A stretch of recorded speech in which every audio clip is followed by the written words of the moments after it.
नमस्कार, राकेश चौधरी नाम है मेरा और आप देख रहे हैं यंग तरंग।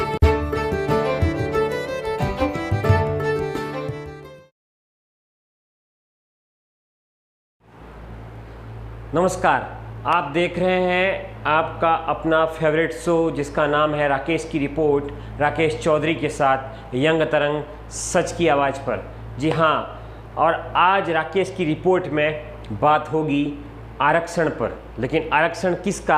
आरक्षण महिलाओं पर। देश की आधी आबादी को क्यों है आरक्षण की आवश्यकता? समाज में आधी आबादी को क्यों नहीं मिल पा रहा है समानता का अवसर, जबकि देश का संविधान तो कहता है कि देश में निवास करने वाले सभी लोगों के साथ जाति, धर्म, भाषा, वर्ण और लिंग के आधार पर किसी प्रकार का भेदभाव नहीं किया जाएगा। क्या है महिला आरक्षण विधेयक के समक्ष प्रमुख बाधाएं? कौन कौन से दल कब कब प्रयास हुए, कौन कौन से दलों ने सहायता करने से इनकार कर दिया, और महिलाओं की स्थिति विदेशी देशों में किस प्रकार की है, विदेशी राष्ट्र किस प्रकार से संसद में महिलाओं को प्रतिनिधित्व प्रदान करते हैं, तमाम बातों पर आज मैं चर्चा करूंगा। तो सबसे पहले शुरुआत करता हूं कि महिला आरक्षण विधेयक क्या है, इसकी शुरुआत कहां से हुई।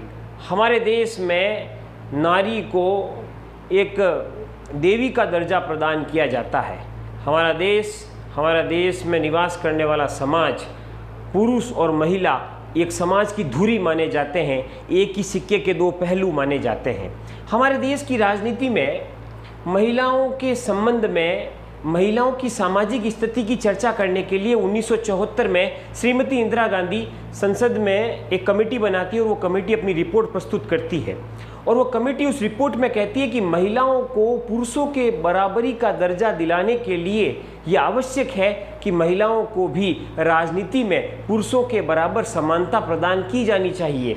और उसके बाद, उस रिपोर्ट के बाद 73वां और 74वां संविधान संशोधन किया जाता है। 73वां संविधान संशोधन ग्राम पंचायतों को लेकर के होता है, जिसको ग्रामीण स्थानीय स्वशासन के नाम से जाना जाता है, और 74वां संविधान संशोधन जिसको शहरी स्थानीय स्वशासन के नाम से जाना जाता है। और दोनों ही स्थानों पर महिलाओं के लिए 33% आरक्षण की व्यवस्था कर दी गई। जी हाँ, आपको बता दें, ये वही 1974 की कमेटी थी जिसके आधार पर पीवी नरसिम्हा राव की सरकार ने 1993 के अंदर 73वां और 74वां संविधान संशोधन किया। और उसके बाद देश की ग्राम पंचायतों में और शहरी जो पंचायतें थी, जहाँ पर जो शहरी जो निकाय होते हैं, वहाँ पर 33% महिलाओं की जगह सुनिश्चित की गई। अब हम आगे बढ़ते हैं और आरक्षण की इस कड़ी में हम पहुंचते हैं मिडिल लेवल पर और हाई लेवल पर। मिडिल लेवल का मतलब हुआ विधानसभा में महिलाओं को 33% आरक्षण, और हाई लेवल का मतलब हुआ देश की संसद में महिलाओं को 33% का आरक्षण। तो कहानी कहाँ फंसती है? सबसे पहले मैं आपको शुरुआत बताता हूँ। 1996, याद करिए, HD देवगौड़ा की सरकार, देवगौड़ा को कांग्रेस सपोर्ट करती है, देवगौड़ा प्रधानमंत्री बनते हैं। 81वां संविधान संशोधन संसद में प्रस्तुत किया जाता है, जिसमें महिलाओं को 33% आरक्षण की बात कही जाती है। लेकिन देवगौड़ा सरकार अल्पमत में आ जाती है, क्योंकि याद करिए कांग्रेस की शर्त होती है कि प्रधानमंत्री बदलिए तभी हम सरकार को समर्थन देना जारी रखेंगे। आपको याद होना चाहिए, प्रधानमंत्री बदलता है, के गुजराल, इंद्र कुमार गुजराल को प्रधानमंत्री बनाया जाता है और HD देवगौड़ा का इस्तीफा ले लिया जाता है। तो कुल मिलाकर के ये राजनीतिक कहानी है, इस पर मैं कभी और आऊँगा। लेकिन अभी बात आरक्षण की, जिसमें महिलाओं को 33% आरक्षण।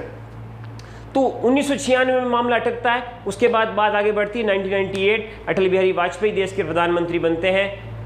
दूसरी बार देश के प्रधानमंत्री बनते हैं, 13 महीने के लिए बनते हैं। लेकिन संविधान संशोधन प्रस्तुत किया जाता है, लेकिन उस संविधान संशोधन में भी दाल नहीं गलती है, क्योंकि सभी पार्टियां उसके ऊपर राजी नहीं होती है। उसके बाद 1999 में, 2002, 2004 में लगातार प्रयास किए गए, लेकिन कोई सफलता हासिल नहीं हुई।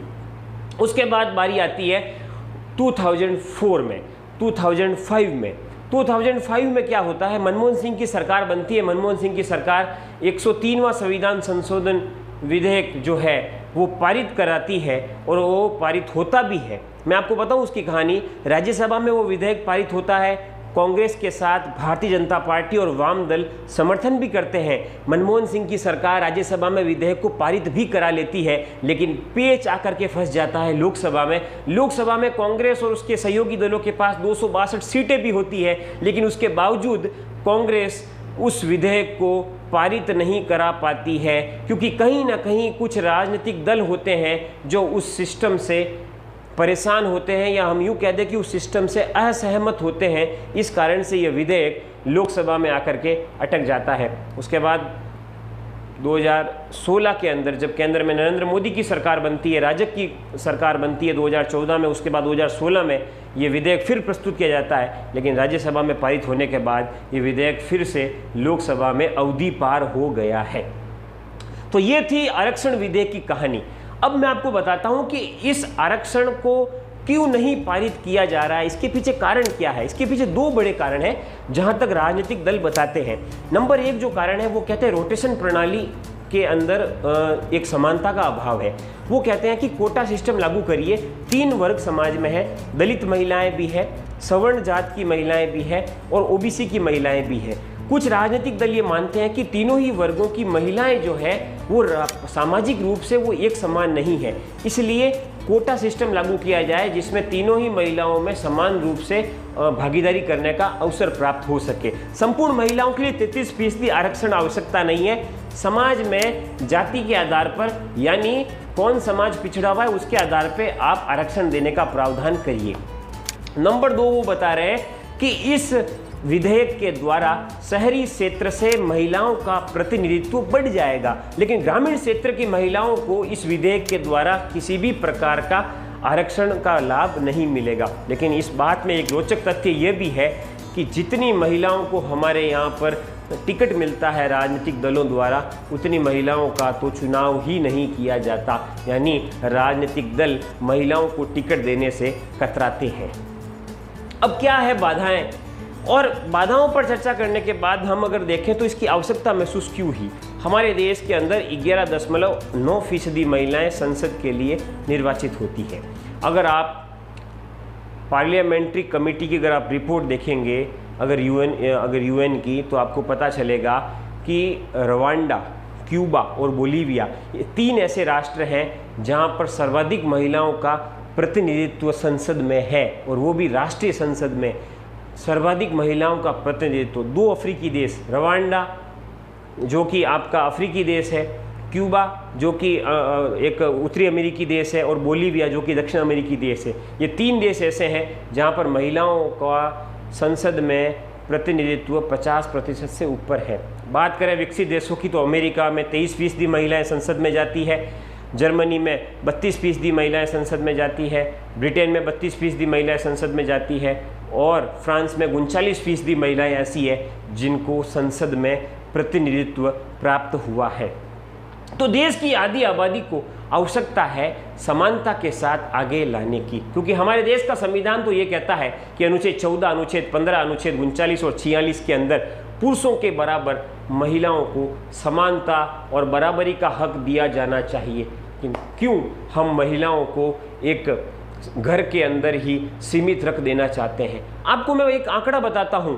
हमारा जो देश है, अगर यूएन की रिपोर्ट देखा जाए तो पार्लियामेंट्री जो कमेटी की रिपोर्ट है वो कहती है कि भारत की स्थिति तो अपने पड़ोसी देशों से भी ज़्यादा खराब है। भारत से ज़्यादा महिलाएं तो पाकिस्तान की संसद में चुन करके जाती है, और अगर देखा जाए तो एशिया में सबसे ज़्यादा महिलाएं चीन में चुनकर जाती है। चीन में 700 से भी ज़्यादा महिलाएं सांसद है। पाकिस्तान में भारत से ज़्यादा महिलाएं सांसद है। बांग्लादेश के अंदर 33% महिला आरक्षण का विधेयक पारित किया जा चुका है। तो फिर भारत में क्यों नहीं? क्यों हम केवल बातों ही बातों में आधी आबादी शब्द का प्रयोग करके हम महिलाओं को सांत्वना देने का काम करते रहेंगे? क्यों नहीं हम महिलाओं को एक धुरी के रूप में, पुरुष और महिला समाज की एक धुरी होते हैं, तो क्यों नहीं हम बराबरी के साथ उनको आगे लाने का काम करें?